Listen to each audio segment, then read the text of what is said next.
Wes. Dikulum dikunyah. Assalamualaikum semuanya. Waalaikumsalam. Jadi kita di sini dari kelompok 4 akan mempresentasikan tentang pengaruh media sosial terhadap perubahan sosial masyarakat di Indonesia. Tapi sebelum itu, izinkan kami untuk memperkenalkan diri terlebih dahulu. Perkenalkan, nama saya Sinta Rizka Fauziah dari absen 33.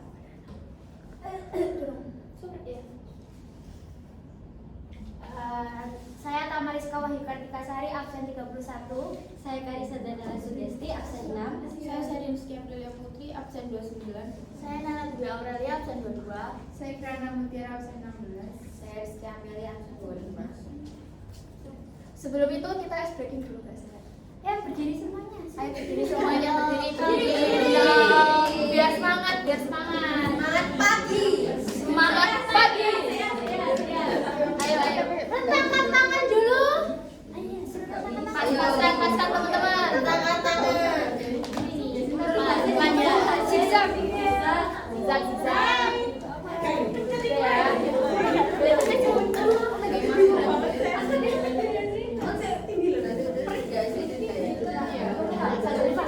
Sudah gak ya? Pencet. Siap dulu dong. Siap. Sudah siap? Siap. Rentangkan tangan. Tunggu. Benar. Ada apa, Nek? Siapa ya? Sudah. Kan blocking. Blocking jadi. Agak sini.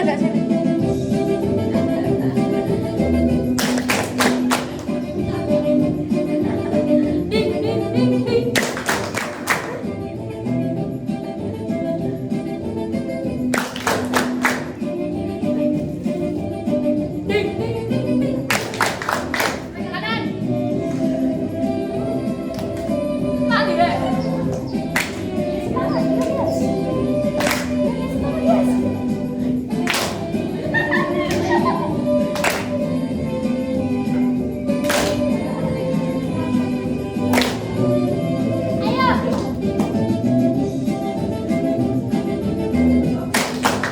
Matanya megol re. Megol.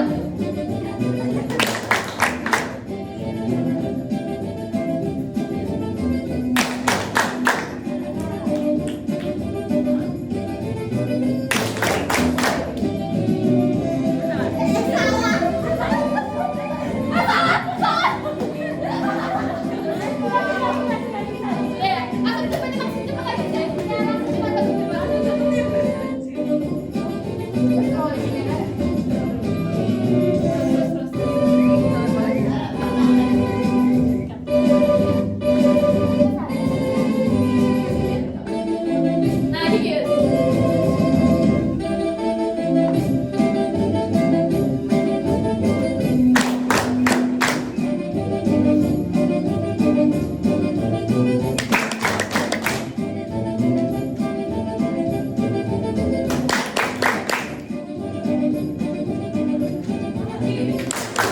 Tekan lagi. Cepat.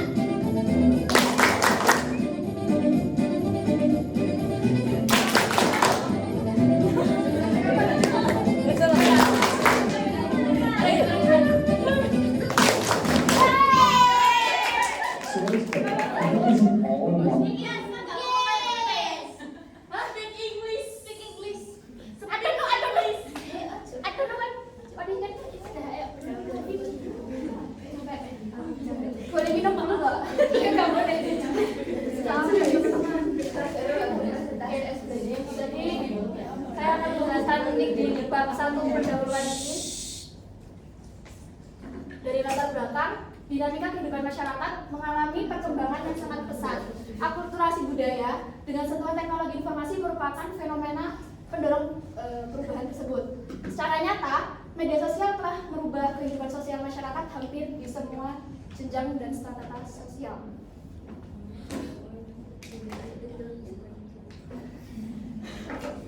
Terus ada rumusan masalah di sini. Yang pertama ada apa pengertian media sosial, lalu yang kedua ada dampak media sosial terhadap masyarakat di Indonesia, lalu yang ketiga ada apa pengaruh media sosial terhadap perubahan sosial di masyarakat Indonesia. Lanjut ke tujuan masalah. Yang pertama ada mengetahui dan memahami pengertian media sosial. Lalu yang kedua ada dampak positif dan negatif dari media sosial terhadap masyarakat Indonesia. Lalu ada manfaat juga. Di sini manfaatnya adalah memahami pengaruh media sosial terhadap perubahan sosial masyarakat Indonesia. Lalu bab 2 akan dijelaskan oleh Tamas. Oke, selanjutnya ada landasan teori. Jadi di sini tuh ada pengertian pengaruh. Pengaruh sendiri itu kan adalah hubungan timbal balik atau sebab akibat dan apa yang dipengaruhi dengan apa yang dipengaruhi. Lebih singkatnya itu sesuatu daya yang dapat membentuk atau mengubah sesuatu yang lain. Selanjutnya ada yang B, itu media sosial. Media sosial itu pengertiannya itu adalah media online yang mendukung interaksi sosial, dan media sosial menggunakan teknologi berbasis web. Selanjutnya ada singkat sejarah media sosial. Jadi media sosial itu awalnya ada pada era 70-an, di mana ditemukannya papan buletin yang memungkinkan untuk dapat berhubungan dengan orang lain atau berinteraksi dengan orang lain dengan menggunakan modem. Untuk selanjutnya ada klasifikasi media sosial. Klasifikasi media sosial ini terbagi menjadi 6. Yang pertama itu ada proyek kolaborasi, itu seperti Wikipedia. Yang kedua itu blog, itu seperti Twitter. Ketiga itu ada konten, itu seperti YouTube. Keempat itu situs jaringan sosial, itu seperti Facebook. Yang kelima virtual game world, itu seperti kayak Mobile Legends, Free Fire, kayak gitu. Terus yang terakhir virtual social world, itu seperti Second Life kita. Landasan teori dilanjutkan sama Syarif. Nah, selanjutnya adalah landasan teori perubahan sosial. Jadi yang pertama ada konsep perubahan sosial. Jadi setiap manusia itu kan mengalami perubahan-perubahan. Nah, itu bisa berjalan dengan cepat maupun berjalan dengan lambat. Nah, perubahan dapat mengenai nilai dan norma, lalu pola-pola perilaku organisasi, lalu susunan lembaga kemasyarakatan, lalu lapisan-lapisan dalam masyarakat, kekuasaan dan wewenang, dan interaksi sosial. Perubahan tersebut perubahan yang terjadi pada masyarakat yang merupakan gejala yang normal. Yang kedua adalah karakteristik perubahan sosial. Jadi perubahan sosial itu merupakan proses transformasi yang terjadi pada struktur, nilai, norma, dan pola perilaku dalam suatu masyarakat. Nah, perubahan ini dapat terjadi dengan bersifat positif maupun negatif. Contohnya seperti terjadi pada setiap masyarakat, bersifat universal, lalu dapat direncanakan dan tidak dapat direncanakan, dan dapat berlangsung dengan cepat maupun lambat. Selanjutnya ada faktor penyebab perubahan sosial. Jadi ada 2. Yang pertama perubahan yang berasal dari masyarakat, yaitu bertambah atau berkurangnya penduduk dan penemuan baru. Yang kedua ada perubahan yang berasal dari luar masyarakat, yaitu sebab-sebab yang berasal dari lingkungan, alam, fisik yang ada di sekitar manusia, dan pengaruh kebudayaan masyarakat itu sendiri. Selanjutnya saya akan membahas tentang pengertian masyarakat. Nah, untuk pengertian satu mana?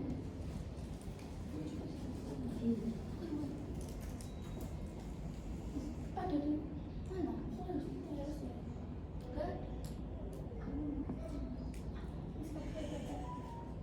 Lalu saja ada pengertian masyarakat. Nah, untuk pengertian masyarakat sendiri itu yaitu sekelompok individual yang tinggal di suatu tempat dan berinteraksi yang dalam kurun waktu yang relatif lama. Dan masyarakat itu juga sistem sosial yang terdiri dari struktur sosial, yaitu seperti ekonomi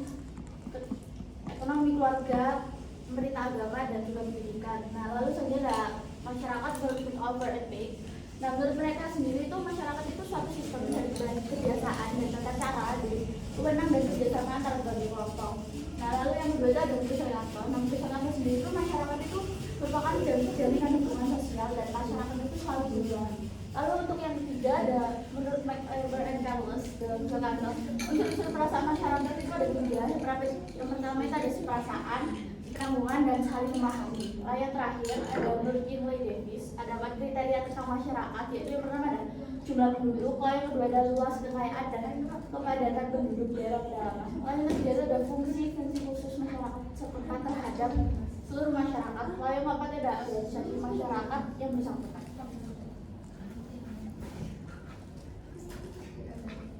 selanjutnya metode penelitian.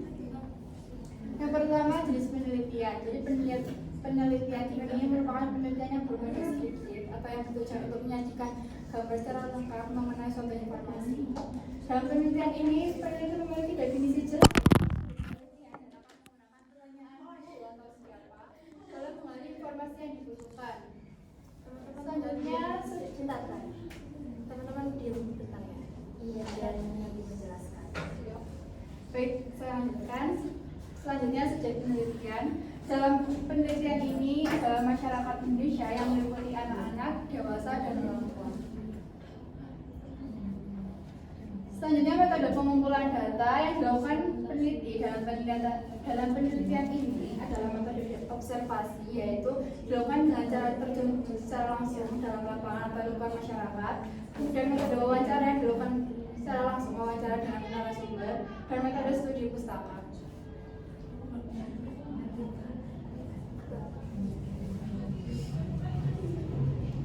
Baik, selanjutnya yaitu pembahasan. Media sosial merupakan situs di mana seseorang dapat membuat web pribadi.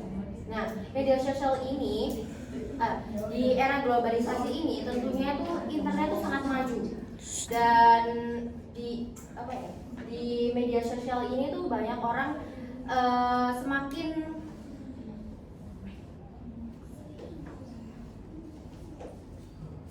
menggunakan, apalagi di era kali ini banyak remaja-remaja yang suka pakai media sosial. Nah, contohnya itu yang pertama yang sering dipakai itu Facebook, Instagram, YouTube, WhatsApp, Line, dan lain sebagainya.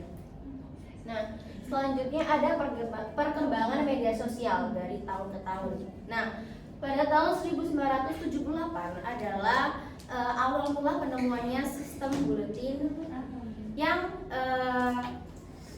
untuk membuat surat elektronik. Selanjutnya tahun 1995 ini munculnya situs di jaringan GeoCities untuk penyewaan penyimpanan data. Selanjutnya tahun 1997 yaitu munculnya sistem jejaringan sosial, yaitu sixstreet.com. Nah, selanjutnya tahun 1999 ini munculnya blog pribadi atau blogger. Nah, selanjutnya pada tahun 2002 itu munculnya sistem jejaringan Friendster yang pada saat tahun itu tuh sangat booming. Nah, selanjutnya tahun 2003 itu munculnya sistem LinkedIn dan MySpace. Nah, LinkedIn ini situs jejaringan untuk mencari pekerjaan. Nah, yang MySpace itu situs jejaringan yang user friendly gitu. Oke, selanjutnya pada tahun 2004 itu munculnya Facebook. Nah, Facebook ini kan sampai saat ini tuh banyak banget penggunanya, dan Facebook ini salah satu situs jaringan yang banyak peminat. Nah, selanjutnya pada tahun 2006 yaitu munculnya Twitter. Nah, Twitter atau X ini yang diganti itu Twitter ini tuh banyak peminatnya hingga saat ini, apalagi remaja ya. Oke. Selanjutnya pada 2007 itu munculnya Wizr, yaitu situs jejaringan yang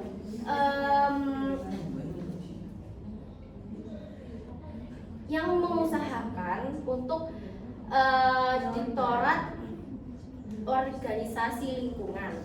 Nah, yang terakhir pada tahun 2011 yaitu munculnya Google Plus atau ya Google Plus ini. Nah, Google Plus ini bisa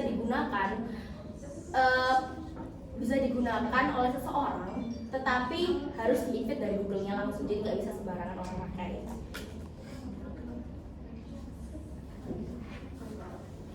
Baik, untuk selanjutnya tentu saja media sosial itu terdapat dampak positif dan negatifnya. positif media sosial yang pertama itu memudahkan interaksi dengan banyak orang, termasuk tokoh terkenal atau artis. Lalu yang kedua, memperluas pergaulan dan jaringan sosial. Yang ketiga, mengatasi kendala jarak dan waktu dalam berinteraksi. Sekarang karena adanya media sosial, kita bisa dengan video call aja buat berinteraksi dengan keluarga kita yang jauh. Lalu yang selanjutnya, membantu mengekspresikan diri dengan lebih bebas. Untuk yang selanjutnya, mempercepat penyebaran informasi secara global. Dan yang keenam, biaya akses lebih terjangkau dibandingkan media konvensional seperti majalah dan koran. Untuk dampak negatif media sosial, yang pertama, menjauhkan orang dari interaksi tatap muka dengan orang terdekat. Karena kita mungkin kebanyakan orang itu kecanduan dengan media sosial, jadi kalau bertemu atau berinteraksi dengan orang, kita lebih sering bermain HP daripada menatap muka mereka. Lalu yang kedua, menurunkan frekuensi interaksi tatap muka. Yang ketiga, membuat ketergantungan dan kecanduan pada internet. Yang keempat, rentan terhadap pengaruh negatif dari orang lain. Yang kelima, masalah privasi yang rentan tersebar. Dan yang terakhir, yang keenam, menimbulkan potensi konflik akibat kebebasan berpendapat yang berlebihan. Lalu yang selanjutnya itu ada pengaruh media sosial terhadap perubahan sosial dalam masyarakat. Yang pertama, membawa perubahan positif dalam mempercepat dan mempermudah akses informasi. Dengan membuka mungkin Google saja kita bisa mendapatkan berita-berita terbaru. Lalu yang kedua, menyebabkan pergeseran dalam interaksi sosial dan mengurangi interaksi tatap muka. Yang ketiga, memunculkan konflik antar kelompok berdasarkan suku, ras, agama, atau kesenjangan sosial. Karena kebebasan berinteraksi tadi, kita itu dapat mengimplementasikan pendapat kita di dalam kolom komentar, dan itu dapat memunculkan konflik jika ada berbeda pendapat dengan kita. Lalu yang terakhir, dapat mengubah pola hidup masyarakat menjadi lebih tertutup akibat berkurangnya interaksi secara langsung. Jadi kesimpulan dari presentasi kami adalah media sosial adalah sebuah media online yang para penggunanya bisa dengan mudah berpartisipasi, berbagi, dan menciptakan isi. Nah, selanjutnya ada sarannya. Di sini ada dua. Yang pertama, pemerintah harus segera menyusun peraturan tentang penggunaan dan pemanfaatan sosial media. Yang kedua, yaitu masyarakat harus lebih cermat dan selektif dalam penggunaan sosial media. Sekian dari kami. Maaf ya kalau misalkan boring atau bosen gitu dengerinnya. Tapi nggak apa-apa. Makasih udah dengerin juga. Sekian dari kami. Dikulum dikunyah. Wassalamualaikum semuanya. Waalaikumsalam.